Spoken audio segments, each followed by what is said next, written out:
गणपती उत्सव संपूर्ण महाराष्ट्र व भारत देशासह संपूर्ण जगभरात साजरा केला जातो। अनेक मंडळे हा उत्सव मोठ्या उत्साहात साजरा करतात, परंतु त्याचबरोबरीने जवळजवळ प्रत्येक घरोघरी देखील गणेश उत्सव साजरा केला जातो। अशा सर्व घरगुती गणपती असणाऱ्या लोकांसाठी व काही नवीन लहान मंडळांसाठी गणपती स्थापना कशी करावी याची सविस्तर माहिती आजच्या व्हिडिओमध्ये मी तुमच्यासाठी घेऊन आलेली आहे। नमस्कार, मी पूजा तुम्हा सर्वांचं स्वागत करत आहे पूजाज कॉर्नरमध्ये। श्रावण महिन्याची सांगता पिठोरी अमावस्या आणि बैलपोळ्याने होते। यानंतर सुरू होतो भाद्रपद महिना। भाद्रपद महिना हा अनेकांसाठी खास आणि महत्त्वाचा मानला गेलेला आहे।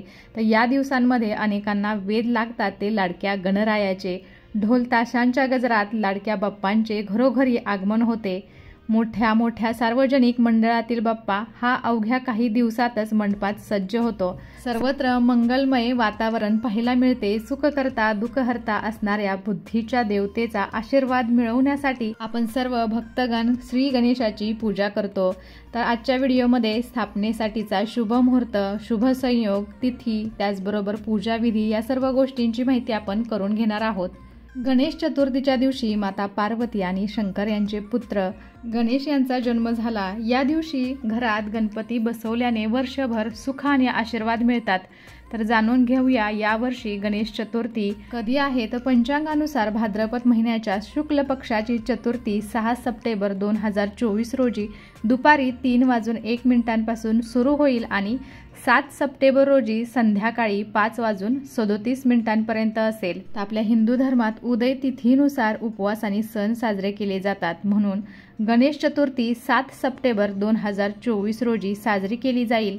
या दिवशी शुभ मुहूर्तावरती गणरायाची स्थापना करा आणि विनायक चतुर्थीचे व्रत करा। भाद्रपद महिन्यामधील पार्थिव गणेश स्थापना व पूजन करण्यासाठी विशिष्ट वेळ मुहूर्त नाही, तर प्रातःकालपासून मध्याह्नापर्यंत अंदाजे दुपारी 1:30 पर्यंत कोणत्याही वेळी स्थापना व पूजन करता येते।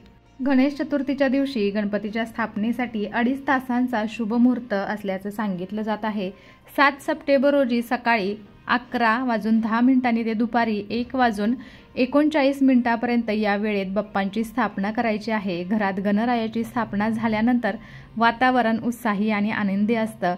तर गणेश चतुर्थीला सकाळी सूर्योदयापूर्वी स्नान करून लाल किंवा पिवळे कपडे घाला। आता घरी बाप्पांसमोर फळांचा उपवास करण्याचा संकल्प करा। शुभ मुहूर्तावरती पूजेच्या व्यासपीठावरती पिवळे वस्त्र पसरून श्री गणेशाची प्रतिष्ठापना करा। देवाला गंगाजलाने स्नान घाला। सिंदूर आणि चंदनाचा टिळा लावा। पिवळ्या फुलांची माळ अर्पण करा। मोदक अर्पण करा। तुपाचा दिवा लावा। श्री गणेशाच्या मंत्रांचा जप करा आणि आरतीनंतर प्रसाद वाटप करा। संध्याकाळी पुन्हा गणपतीची आरती करून भोग अर्पण करा आणि यानंतरच आपण उपवास सोडावा। पहिल्यांदा गणपती आणणाऱ्यांनी शास्त्रशुद्ध पद्धतीने पार्थिव गणपती पूजन करावे। आपल्या मनात काही संकल्प असेल तर बोलून दाखवावा। गणपतीच्या आवडत्या वस्तू नैवेद्य अर्पण करावे। आपल्या नातेवाईकांना बोलावून आरती करावी, जागर करावा। आपापले कुळाचार कुळधर्म पाळून गणपतीची मनोभावे सेवा करावी।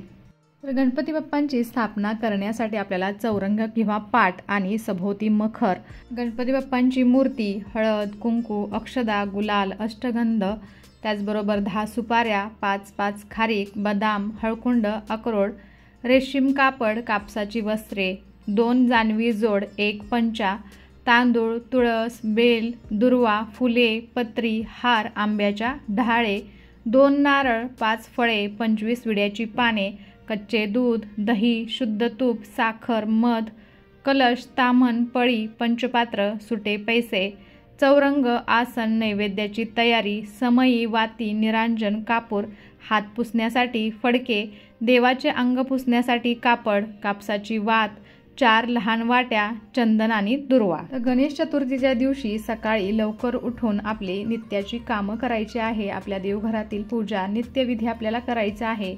मूर्ती ठेवण्याची जागा आपल्याला स्वच्छ करून घ्यायची आहे। त्यावरती रंगीत रांगोळी काढायची आहे। त्याचबरोबर त्याच्यावरती पाट मांडायचा आहे, अक्षदा पसरवायच्या आहेत आणि नंतर त्यावरती मूर्ती आपण स्थापन करणार आहोत। घरामध्ये आपण जिथे गणपती बसवणार आहोत तिथे पहिलं डेकोरेशन करून घ्यायचं आहे। गणपती बसवताना आपण पूर्वेला किंवा उत्तरेला बसवावा किंवा ईशान्य कोपऱ्यात असावा। तिथे आपण पाटावरती लाल वस्त्र घालून त्यावरती अक्षदा टाकायच्या आहेत किंवा अक्षदांचं स्वस्तिक बनवायचं आहे। आपले घरातील सर्व डेकोरेशन म्हणजे लाइटिंग हे सगळं पूर्ण डेकोरेशन करून झाल्यावरती मगच गणपती आणायचा आहे। सर्वात प्रथम जो व्यक्ती पूजा करणार आहे त्यांनी पांढरे वस्त्र किंवा सोळे घालायचे आहे। प्रथम स्वतःच्या कपाळावरती कुंकू लावावे, नंतर समई लावून घ्यायचे आहे। हातामध्ये फुलांच्या पाकळ्या घेऊन आपल्याला मंत्र बोलायचा आहे। हे दीपदेवा मला नेहमी सुखी ठेव। जोपर्यंत हे पूजन चालू आहे तोपर्यंत आपण शांत किंवा स्थिर प्रज्वलित राहा। यानंतर पाकळ्या आपल्याला दिव्याच्या खालील बाजूस टाकायच्या आहेत। पूजा सुरू करण्यापूर्वी स्वतः किंवा पूजन साहित्य पवित्र करण्यासाठी हा मंत्र म्हटला जातो। आपल्या उजव्या हातावरती जलपात्र घेऊन डाव्या हातात पाणी भरा आणि मंत्र म्हणत स्वतःवरती आणि पूजा साहित्यावरती पाणी शिंपडायचं आहे। सर्व पूजेचं साहित्य आपल्याला एकत्रित जवळच ठेवायचं आहे, जेणेकरून आपल्याला सारखं उठण्याची गरज पडणार नाही। आता गणपती बाप्पांची मूर्ती आपण जिथे स्थापन करणार आहोत किंवा जिथे ठेवणार आहोत त्या पाटावरती आपल्याला तांदळाची रास घालायची किंवा तांदळाचा असं स्वस्तिक काढून घ्यायचं आहे। त्यानंतर आपल्याला संकल्प करायचा आहे। डाव्या हाताने उजव्या हातावरती पाणी घ्यायचं आहे। ओम केशवाय नमः, ओम नारायणाय नमः, ओम माधवाय नमः आणि पुढील नावाच्या वेळी हातात पाणी घेऊन ताम्हणात सोडायचं आहे। ओम गोविंदाय नमः। आता परत आणखी एकदा वरील प्रमाणेच आचमन करा। हातात अक्षदा घेऊन दोन्ही हात जोडून गणपती पूजनाचा संकल्प करा।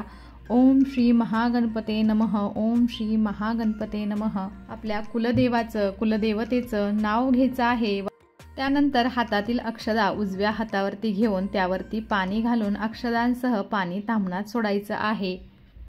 आता कलश पूजन करायचं आहे। कलश म्हणजे पूजेसाठी घेतलेल्या तांब्याला गंध लावून त्यावरती अक्षदाने फुलं व्हायची आहेत।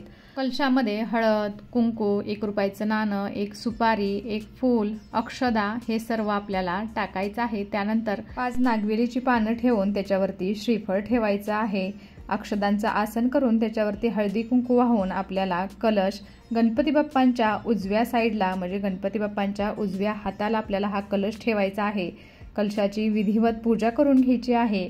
कलश पूजन झाल्यानंतर घंटेची पूजा करावी। पूजेतील घंटेला गंध लावून त्यावर अक्षदा फुलं व्हावीत। नंतर पूजा केलेल्या तांब्यातील पाणी फुलाने घेऊन सर्व पूजेच्या साहित्यावरती आणि आपल्यावरती शिंपडून घ्यावे आणि घरातील सर्वांनी श्री गणपतीचे पूजन करावे आणि हात जोडून श्री गणपतीचे ध्यान करावे। आता आपल्याकडे जी गणेशाची छोटी मूर्ती असेल ती अभिषेकासाठी घ्यायची आहे। तुम्ही इथं सुपारीचाही वापर करू शकता। गणेशाची मूर्ती मातीची असल्यास एका पूजेच्या सुपारीत गणेश आहे असे मानावे व त्याला स्नान घालावे। मूर्तीवरती फक्त हलक्या हाताने पाणी शिंपडावे। सुपारीला किंवा गणपती बाप्पांच्या मूर्तीला ताम्हणामध्ये ठेवून आपल्याला अभिषेक घालायचा आहे। शुद्ध पाण्याने स्नान घालायचं आहे। हे देवा गंगाजल जे सर्व पापांचा नाश करणारे आणि शुभ आहे त्याने आपल्याला स्नान घालत आहोत, आपण त्याचा स्वीकार करावा। पंचामृत स्नान हे प्रभू दूध, दही, तूप, मध आणि साखरयुक्त पंचामृताने आपल्याला स्नान घालत आहे, आपण त्याचा स्वीकार करा। शुद्धोदक स्नान पुन्हा शुद्ध पाण्याने स्नान घालायचं आहे। हे प्रभू या शुद्ध पाण्याच्या स्वरूपात गंगा, यमुना, सरस्वती, नर्मदा, सिंधू, कावेरी आणि गोदावरी उपस्थित आहेत। आपण स्नानासाठी हे जल ग्रहण करा। ओम सिद्धी बुद्धी सहित महागणपतीला नमस्कार करून स्नान समर्पित करा। स्नानानंतर शुद्ध वस्त्राने किंवा सुपारी किंवा गणेश मूर्तीला पुसून पुन्हा पाटावरती ठेवायचं आहे। अभिषेकाचं पाणी तुम्ही तुळस सोडून इतर झाडांना घालायचं आहे।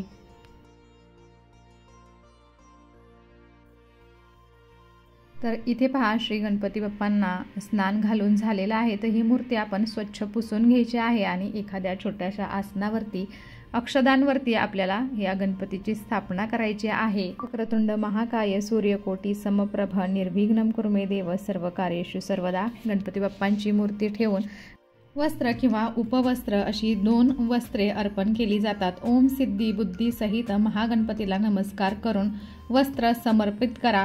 हे प्रभू विविध प्रकारचे चित्र सुशोभित वस्त्र आपल्याला समर्पित आहेत, आपण त्याचा स्वीकार करा किंवा मला यशस्वी होऊ द्या। ओम सिद्धी बुद्धी सहित महागणपतीला नमस्कार करून स्नान समर्पित करा। गंध, शेंदूर, दुर्वांकूर, फुले किंवा फुलमाळा आपल्याला व्हायच्या आहेत। गणपतीला रक्तचंदनही अर्पित केले जाते। फुलं व्हायची आहेत आणि आपल्या गणपती बाप्पांची अशा पद्धतीने पूजा करून घ्यायची आहे। हे देवा कापसाच्या वातीने प्रज्वलित दीपक आपल्या सेवेसाठी अर्पण करत आहोत। आपल्याला इथे विड्याची पानं घेऊन असे 5 विडे 2-2 असे 5 विडे मांडायचे आहेत। त्याच्यावरती सुपारी, हळकुंड, खारी, खोबरं, बदाम, 1 रुपयाचं सुट्टं नाणं, फूल असा आपल्याला विडा मांडायचा आहे। तर इथे तुम्ही 2 विड्यांची पानं घेऊन त्याच्यावरती 1 सुपारी, 1 नाणे, 1 फूल ठेवून अशा पद्धतीचा 1 विडाही मांडू शकता। त्यानंतर आपण जिथे गणपती बाप्पांची मूर्ती ठेवणार आहोत तर ती मूर्ती आपण अक्षदांवरती ठेवायची आहे। बांधलेला कपडा ते तुम्ही काढू शकता किंवा आपण घरामध्ये जेव्हा गणपती बाप्पांचं स्वागत करतो उंबरट्यावरती तर तिथेच तुम्ही गणपती बाप्पांच्या मुखावरील कपडा काढायचा आहे। तर इथे पहा गणपती बाप्पांच्या मूर्तीवरती आपल्याला फुलाच्या साहाय्याने पाणी शिंपडायचं आहे। त्याचबरोबर तुम्ही पंचामृतही शिंपडू शकता। प्राणप्रतिष्ठा ज्यांना मंत्र पाठ शक्य नसेल, माहीत नसेल, त्यांनी किमान ओम गंग गणपते नमः, ओम गंग गणपते नमः हा मंत्र म्हणत पूजेसाठी चौरंगावर स्थापना केलेल्या स्त्रींच्या मूर्तीच्या दोन्ही डोळ्यांना दुर्वाची जोडी उजव्या हातातील बोटांनी धरून आणि तुपात किंचित बुडवून दुर्वांकुरांनी अगदी थोडे तूप लावायचं आहे। कर्मेंद्रिये, ज्ञानेंद्रिये जिवंत व्हावीत, त्यांची वाणी, मन, त्वचा, नेत्र सचेतन क्रियाशील व्हावीत अशी प्रार्थना करावी।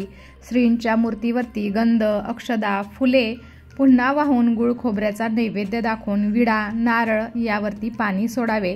असे केल्याने प्राणप्रतिष्ठेसारखा सर्वात महत्त्वाचा विधी पूर्ण होईल। मूर्तीच्या हृदयावरती छातीच्या मध्यभागी उजव्या हाताच्या बोटांच्या टोकांनी स्पर्श करून या गणेश मूर्तीमध्ये प्राण ओतले जावेत अशी प्रार्थना करावी। निदान 15 वेळा ओंकाराचा जप करावा। यालाच आपण प्रणव म्हणतात। श्री गणेशाला मोदक सर्वात जास्त आवडतात। विविध प्रकारचे मोदक, मिठाई, फळे, त्यामध्ये केळी, सफरचंद, चिकू इत्यादी अर्पण करावेत। हे देवा दही, दूध, तुपापासून तयार केलेले खाद्यपदार्थ नैवेद्याच्या रूपात अर्पण करत आहे। आपण त्याचा स्वीकार करावा।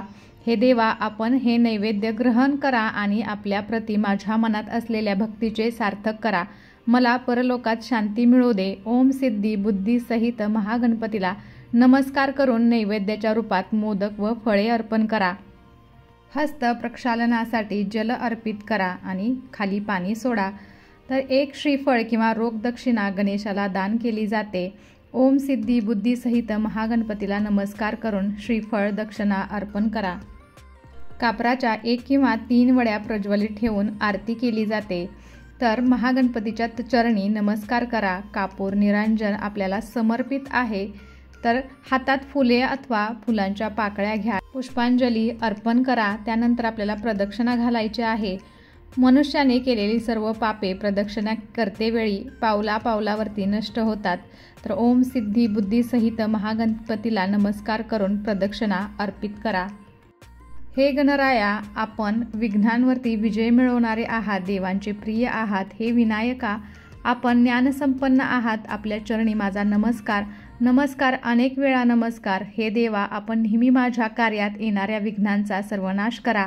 पूजा विधी करताना माहितीच्या अभावाने आपल्या हातून काही चुका होऊ शकतात, त्यासाठी क्षमा प्रार्थना केली जाते। तर हात जोडून आपल्याला क्षमायाचना करायची आहे। हे प्रभू मला मंत्र आणि भक्ती येत नाही, मला स्तुतीही करता येत नाही। स्वभावाने मी आळशी असल्यामुळे विविध पूजन साहित्याने तुझी विधिवत पूजा करू शकलो नाही। हे प्रभू मी अज्ञानाने जी पूजा केली आहे कृपा करून ती मान्य करून घ्या।